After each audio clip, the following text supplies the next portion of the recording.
Yeah, not morning, it's afternoon. Sorry, you caught me. Normally I do this in the morning. Good afternoon, everybody. Good evening. I'm going to turn you guys around in a second, and I'm going to be behind the camera while we film this live. For the first half of it, we won't do any interaction with everybody on screen. I won't even be looking at it. We're going to be talking about the Oneida Lake tagging program they have right now, the telemetry study. We'll get into that more. I'm here at the Cornell Research Facility at Shackleton Point tonight. I have two of the fisheries researchers here with me, Zoe and Tony.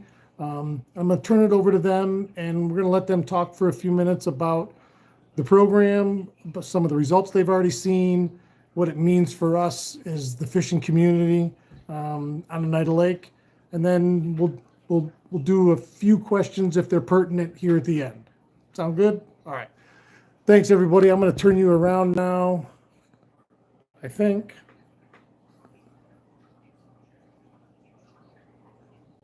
I'm turned around. Now, you guys are going to have to slide just slightly closer together because this is up and down mode.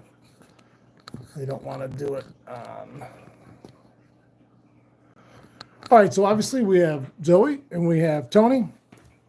Folks, take it away. Tell us about the telemetry study. You want me to start? Yeah. Okay, well, as you probably know, this place has been here for over 60 years and doing research. And over those years, they've learned a lot about walleye. Most of it has been abundance estimates, population ecology, and biology. One thing that they really haven't examined thoroughly is where walleye are on a day-to-day basis, what habitat they're using. The age-old question. Yeah, we know a few of the spawning sites. We don't know everywhere they spawn. We don't know where they're hanging out during the day all the time. You know, and there's probably seasonal movements. So in cooperation with the DEC, they came up with the funding for us to buy 64 receivers, which covers the lake pretty much entirely, and 200 tags for walleye.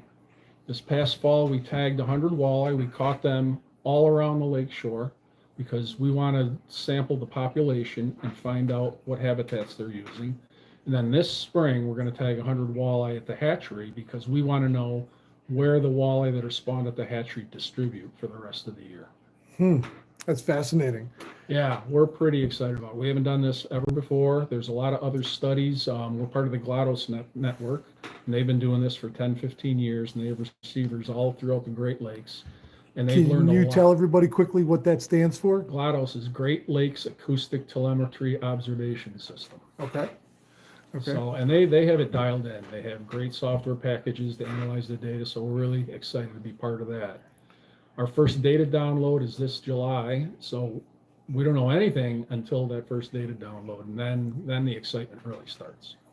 Now, before we started, you had told me briefly that you'd already seen some return of these transmitters. Yep. How many? How soon? How quickly did things happen? We got them tagged in the beginning of October. We tagged 100 fish by the beginning of October. By the beginning of November, we had 6 tags returned. And then we had another tag returned this past February from someone fishing out of a boat in Oneida Lake right. in February. Right. So those numbers aren't completely a surprise because we know harvest is high in the fall. So 6% in that month. We can't sustain that year round, but it's not surprising for October. And then in November, December, January, and February, there were no returns. So that kind of evens out that high initial harvest. Okay. So now what you need help from anglers? How? Let's start with that. What are you looking, what can the angling public do to help? Yeah, so these within the walleye are tagged with these acoustic transmitters. So they make like you won't necessarily be able to hear it, but like a little ping noise that is what's picked up by the receivers in the lake. So it's actually like acoustic, it's the sound that the receivers are picking up that makes a certain ping that's individually associated with each different walleye. Okay. But they're very expensive. They look about the size of like a battery, like a AA battery. And when you're filleting the fish, you will probably be able to see it. And when you see that, if you could give us a call or email us and let us know and give it back to us, then we can put it in another fish and we can get it back out there. Those transmitters are in the abdomen? Yeah. So obviously when you're slicing through it, you would, Yeah, but there's no Theoretically, other so. marker that indicates that the fish has one of those tags, so you wouldn't know unless you harvest it. right. But we want it to be that way so that we can actually get an accurate indicator of harvest rates. Okay. So when you enter into this kind of a study, I'm assuming you have some sort of hypothesis going in that, or how does, I don't know how that works, but like, what are your thoughts going in? And I know you said that you don't have any information until July, but like, what are the first things you're really interested to see? I mean, is it just movement or how far they disperse? Yeah, it is. It's basically movement, but like our hypothesis for when we tagged the walleye this spring, we hypothesized that most of the fish will stick towards the area in the west end where the hatchery is. Okay. Even though we know some fish go to the other end of the lake, we think most of them will stick around there. We haven't been able to test that previous to this. And that has important implications for our marker capture population estimates, because there's assumptions that you can't violate in order to have a valid estimate. And this will help us ensure that we don't violate any of those assumptions. And those estimates are what you're talking about, the total population Yeah, size. when we clip the 20,000 fish in the spring and Yeah. recapture them later, one of the assumptions is that either the fish distribute throughout the lake evenly, or you sample them in proportion to the number that they occur in those areas of the lake. This is going to help us answer that question. Because right now, we sample inshore with electrofishing and offshore with trawls, but we don't know if we're sampling the population in the relative abundance in those areas. This is going to help us answer that question. That's, I know, and I'm seeing some of the comments going by on my side of the screen here already. This is really, I mean, this is the first time any study like this has been done in our state with walleyes? No, they did a study on Lake Erie. Oh, I mean, okay, Yeah, but we've never done it on Oneida Lake. that's, how long had this been in the works? Like, how long had you talked about doing this, or did it come up after the funds were available, then said, hey, let's do this? Or like, how does this kind of a large scale study come about? How long does it take to plan it? Well, we fantasized about it for several years. And then a year and a half before the study started, the state came to us and said, listen, we have an opportunity to secure this equipment, because the whole thing is the equipment, really. It's very, Okay. very expensive. Would you guys be interested in doing this? And we're like, yeah, absolutely. Because they were interested in us doing it too. So we took a crash course in acoustic telemetry and decided to design the study, consulting with these GLaDOS people. In probably 6 months, we designed it. That's amazing. I thought you were going to say much longer than that. Typically it would be, but this was a special circumstance, I think. What, I'm trying to think of what, one of the questions, and I'm trying to think of what I would ask next. One of the questions I put out earlier a couple days ago for people watching one of the lives I did to write in or comment questions that I would ask tonight if there was any. And somebody asked, do the walleyes, are they like a salmon or a trout that embed in that stream and will go back to that same spawning area? Kind of. They're not as, they tend to not be as loyal as salmon are to specific spawning areas. However, so they'll, we call it straying, when a walleye that hatches out in a certain area ends up reproducing in an area that they did not get spawned at themselves, hatch out at themselves. but they are relatively loyal to certain spawning sites. And so in Lake Erie, for example, there's some fish that will spawn up the Maumee River and some fish that will spawn in the Sandusky, and then some that will spawn on the reefs. And they've generally shown that most of the time the fish are pretty loyal to those different spawning areas, but there is a bit of straying. So there's enough straying that we can't necessarily, it's not quite like salmon that, you know, if they go up one stream or the other, they're like very dedicated to that. Right. But the majority of walleye will spawn in the same location when given enough spatial distribution. But here, since it's a much smaller system than, say, at Lake Erie, we're actually not sure exactly how loyal they are to different spawning areas and how many different spawning areas there are in Oneida. So We do have some indication because we clip 20,000 walleye each spring. And the next spring, a lot of the clips show up back at Scriber Creek. Right. But when we're sampling, say, Fish Creek and Chittenango Creek, a few of those clips show up there. So I think there is some spawning site fidelity, but like Zoe said, it's not as strict as in some outlets. I live in the West End. I typically fish the West End mostly, and I know not so much last spring, but 2 springs ago, it seemed like that West End deep flat, that 18 to 20 foot area out there from almost the bridge all the way out past the islands, it held in a tremendous amount of fish for really what was months and months. And from opening day right on, we were getting clips. I mean, some that had just been done. You could tell. So in proximity, they didn't go very far.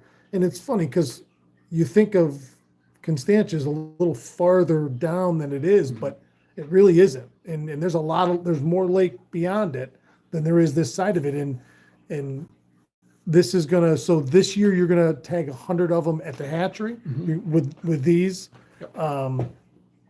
Then that'll show you the outflow as they leave the hatchery where they would head. That's that's going to be fascinating stuff.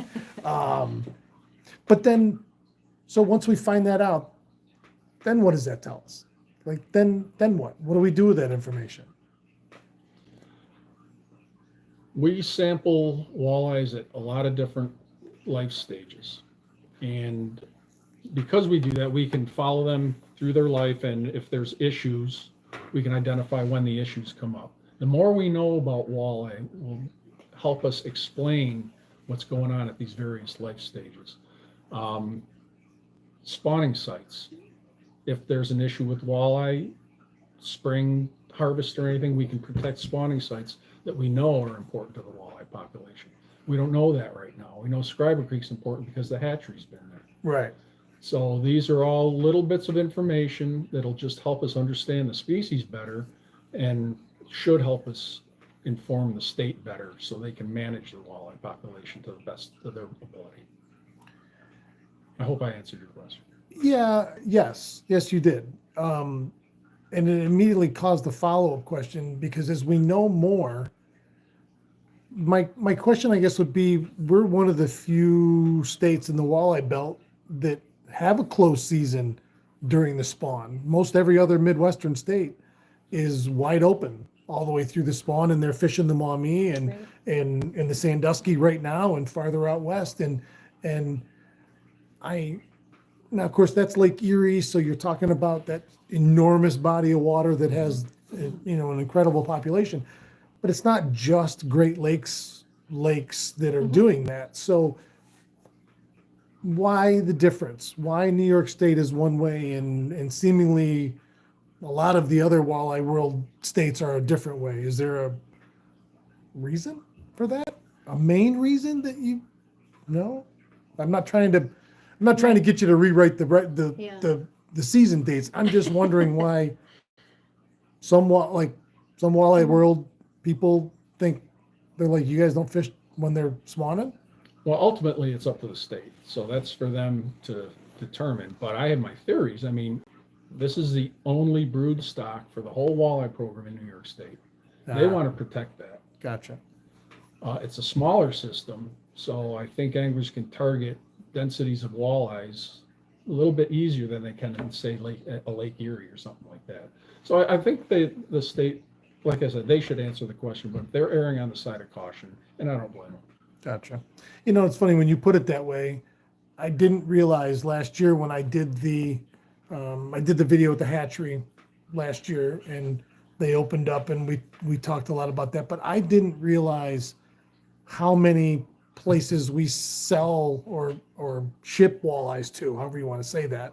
So when you say the term brood stock, that rings true with me, because that's when he showed me that list of all the bodies of water that we're getting them. I'm like, they're going a lot of places that I wouldn't even have thought of. So In New York State. yeah, Yeah. they don't go outside the state at all. And not to my knowledge. I don't think anymore. Yeah. No, they used to give some fried, it was an exchange program with other states, but it was just a drop in the bucket. Oh, if they're total, Most of the walleye go back into Oneida, yeah, and then most of what's left goes in other states in New York. gotcha. I'm gonna. Oh, I just looked up and here's one. Can each fish be identified as individual? Yes, And you said yes to that earlier. And in each acoustic has its own frequency that the transmitter or the receiver will pick up and identify. it's a series of 8 pings, and the space between the pings determines which fish it is. It's like a barcode if you think of it, except with sound. Okay. You might have to explain that to me. Do you know how like a barcode, if you're like, scanning it, it's got the different bars Yeah. that are, and they've got the way that it identifies that barcode from a different one is based off of the width of each bar and the distance between each bar. It's similar, but with sound for the pings. So the transmitters, the tags are making ping noises that have a different rate of difference between the next ping. And so when the receivers are picking that up, they'll hear, okay, that's a certain like barcode for this fish. Gotcha. basically. So it's Yeah. not a different frequency for each one. It's No. a different sequence. Yes. And they're picking up the sequences. Gotcha. Okay. Yeah. That makes way more sense. We all talked about this already, but I'll ask you another follow-up one. How long do the batteries last? How many years can they track an individual fish? The tags we're using, the batteries last 3 years. 3. If you tag bigger fish, you can get bigger sensors that can have better batteries or longer life. Longer life.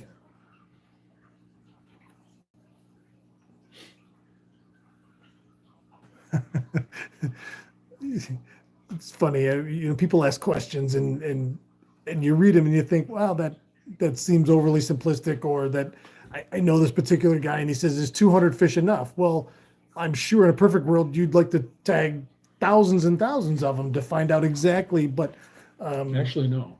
really, Yeah, not with this type You, of technology. you want that one? No, I'm going to let you do that one. There's something called tag collisions, because they can only have so many sequences. So if tags collide, the receiver won't pick either of those tags. oh, So if you have too many fish, even with 200, if they all went to the same little reef to spawn and you had a receiver there, you probably wouldn't gain any information. Now, we don't know, that's why we're doing the study, but that's a legitimate risk, is to have too many tags. It's like interference. It's like if Tony and I talk at the same time, it's going to be really hard to hear what each of us are saying. The receivers can't distinguish the tags. Gotcha. Okay. And then there's an equation that comes along with that 200 fish, right? I mean, there's a math problem somewhere Yeah. that you equate out to being the population. I will say that for an acoustic telemetry study, this is actually quite a lot of tags we have for fish. Sometimes, just because the tags are so expensive, often they don't have the funding to tag as many fish as this. And so they'll often be making inferences about a population based off of 30 fish or based off of 50 fish. So it's actually a really good number for an acoustic study in that regard. Wow.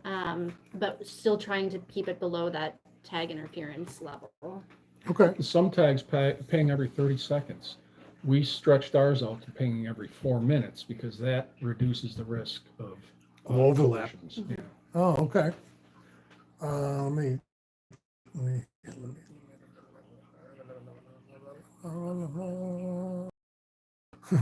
I'm getting a lot of, I can't wait to see the results. Us too, yeah. Okay. I'll read this one the way it is and we'll see what you say. We never get a tag one down on the east end. I can't read the rest of that. Tony, this guy's name is Tony, not Tony, sorry. He says, I catch a bunch of walleyes a year and I've never caught anything tagged. Okay, well, I didn't read that all the way before I read it. There would be no, you've tagged them all over the lake and they're going to go wherever they're going to go. That's right. I mean, so what we're going to do is find out exactly how far they go. Can you talk about tagged locations or when and where? Would that matter where they were tagged? No, that won't matter at all. We tagged walleye in 8 different locations all around the lake. I mean, all around the lake. Okay. And we tagged, what's that turned into, like 15 fish per area, something like that, whatever came to 100. So I can't give you individual locations because that's kind of a waste of time. Right. And what was the second part of that question? That's a good question. So that was the fall, and then in the Yeah, you that tagged was them in the just- fall. Yeah. It was Yeah. when. Yep. Yeah, in the fall. There And you so go. then this one will be tagging, this round of 100 fish will be tagging In the spring. specifically out of the hatchery though. So that will be one location just to see where all of those fish go. So Is this lack of a winter causing them to go early at the hatchery? I saw just the other day that they started at the Salmon River hatchery early on the steelhead. And I know that I was actually on the Salmon River today, and every fish we caught, they'd been in the hatchery a long time because their bellies were rubbed raw. Yeah, the hatchery's starting at the end of this week, which is March 21st. Yeah. I looked at our records, and back to 1924, the earliest the hatchery ever set nets, ever, was March 10th. Then Wow. March 17th, and then the very end of March. And then everything else has been in April. So this is really early. This is really early. Yeah. And I fished over there almost daily up until the day it closed, and just trolling the bay and stuff out in front, waiting to see this, like you said, this massive school, for lack of a better term, show up, and I didn't see him. I did see pictures in here that they were up there the last day of the season up to the hatchery. I'd been there a couple days before, and I saw one pickerel swimming around up there, and that was it. Is it? I mean, this study will tell us the timing and stuff like that as well. I just thought, I guess I thought there would be more staging, like at the mouth of the Salmon River during salmon season, where those fish would mill around before they went up. But I never saw them out in front, and they must have went up pretty fast. Is that unusual for them? I mean, The hatchery keeps an eye on the dam up Scriber Creek. When the fish show up there, that's when they start setting nets, and they check it every day. No, okay. And I talked to the hatchery manager today, and there were no fish. There were very few fish up there through the weekend, and then today they arrived. So it is almost like a light switch. That's So now if you go up to them, there's a lot of fish. That's amazing. I will also say that winter warmings, they affect both the start timing of when the spawn happens, and as well as how long it lasts. So it could be that sometimes a warmer winter means that the spawning season will be protracted more, or the rate of spring warming can affect that too. So it's all like, it's more than just when they start to show up. Sometimes it might stretch out how long they show up too. Does that matter in the grand scheme of things of potency or how the spawn happens? Like, I mean, I know these are a lot It's of complicated. yeah. I mean, these are a lot of Yeah. Yeah. I might be the only one that thinks of this stuff, but I mean, it's. I just wonder.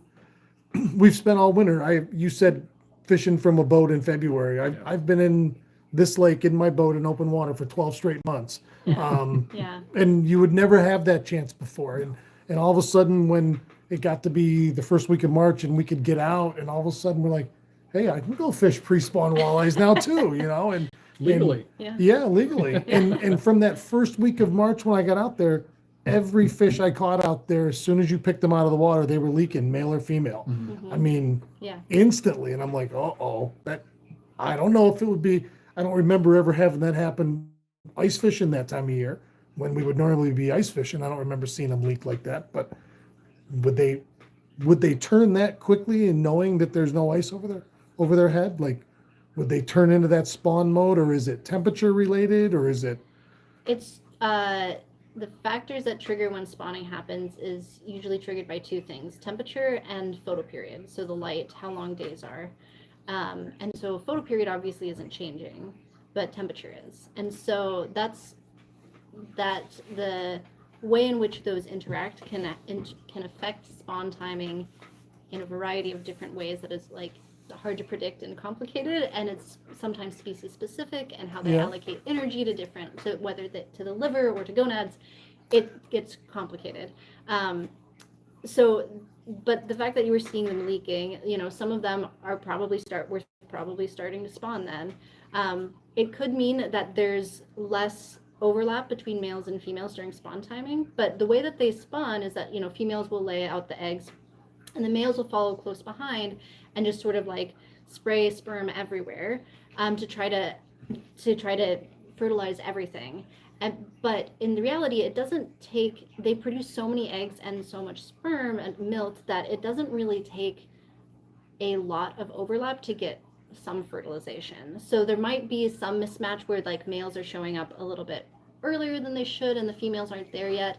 They're doing everything they can to hold on and wait till the females are there, but it probably won't affect total numbers of offspring reproduced at that point. What's a bigger problem would be offspring survival after that, just because the environment that they're spawning out in is going to be different than if they'd spawned out later in the spring.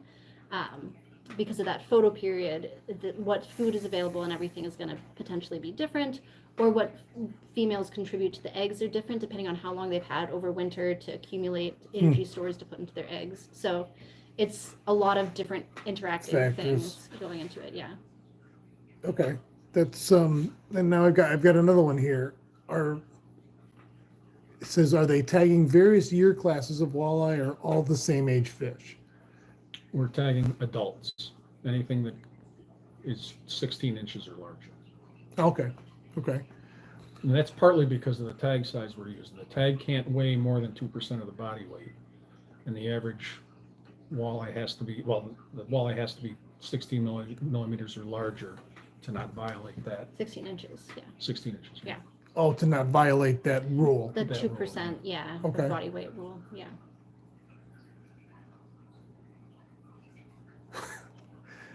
I shouldn't laugh at this. This is a legitimate question. So if we see a dead floating walleye, should we be checking for a transponder if we can? I know you said earlier the only way to find a transponder would be to cut it open. I don't know. I don't think we want to be doing that.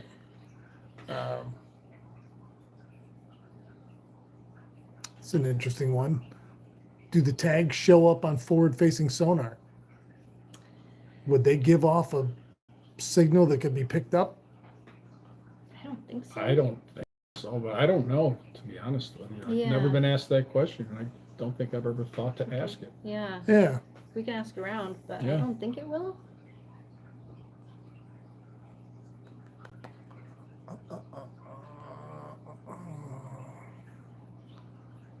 All right, those are all.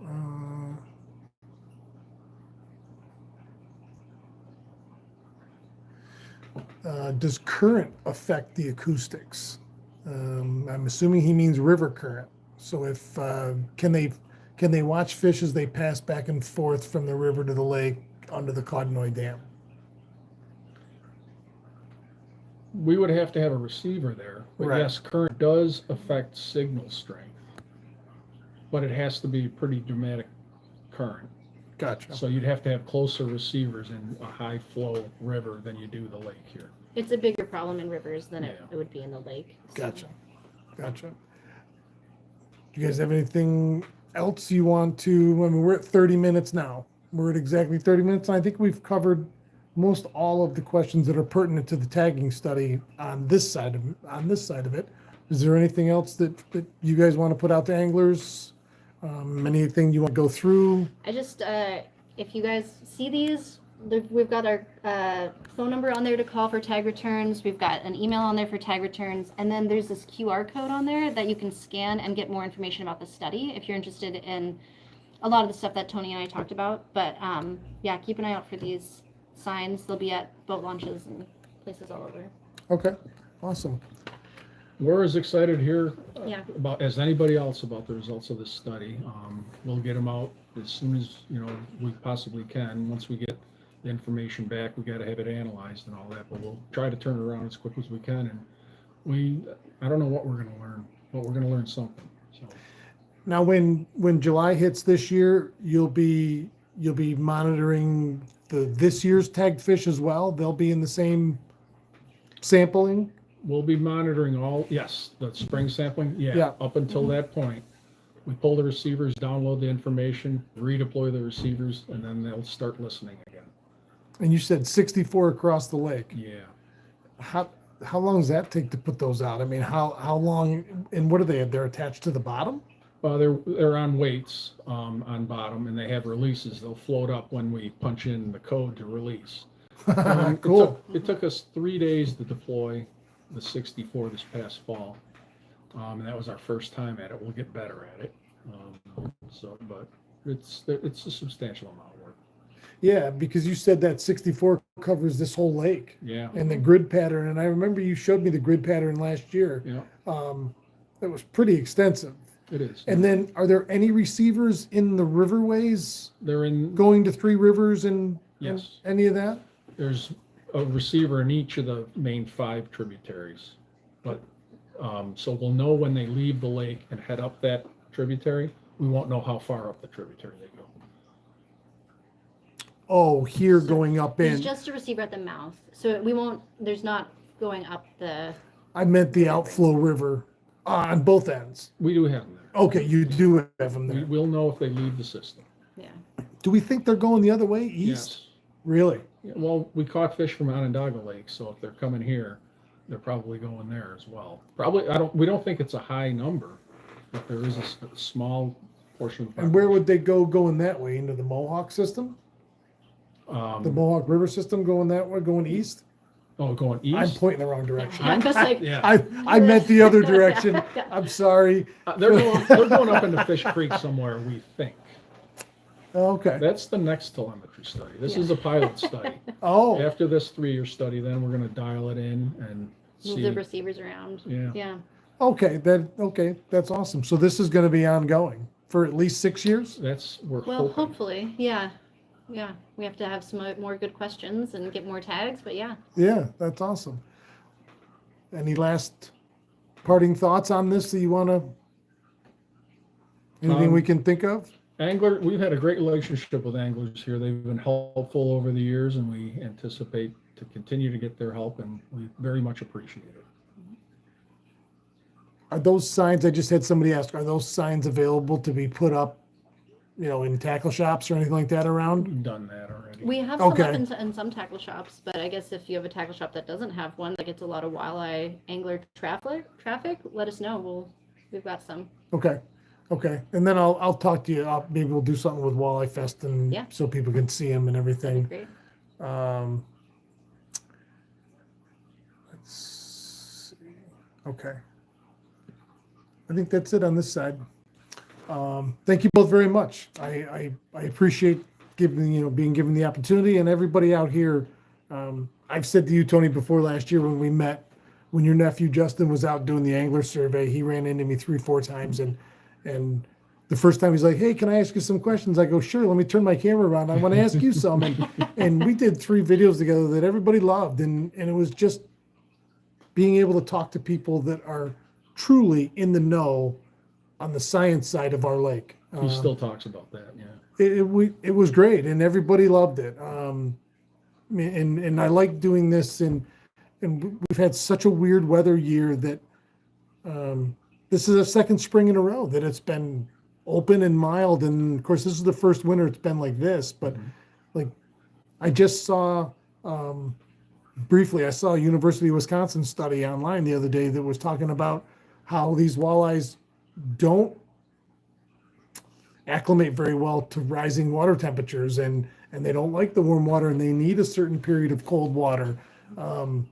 So I mean, this kind of stuff it's always in the back of my mind. You know, I love these warm days and this nice weather, but Yeah. it's not supposed to be like that here. And is it doing anything long-term detrimentally, you know? And does the lake itself, what does that ice cap really do on this lake every year? Is it like a reset button?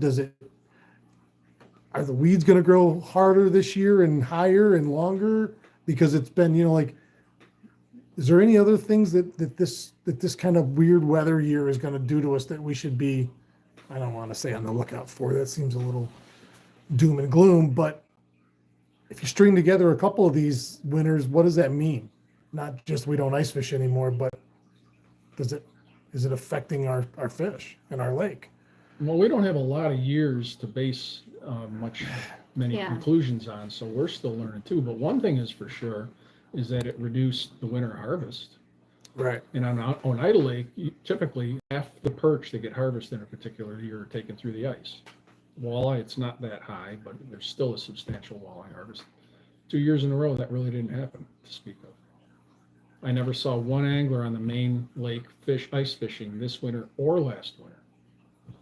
Yeah, we talked about that the spring about last winter. Now Yeah. here it is, the second winter in a row. Yep.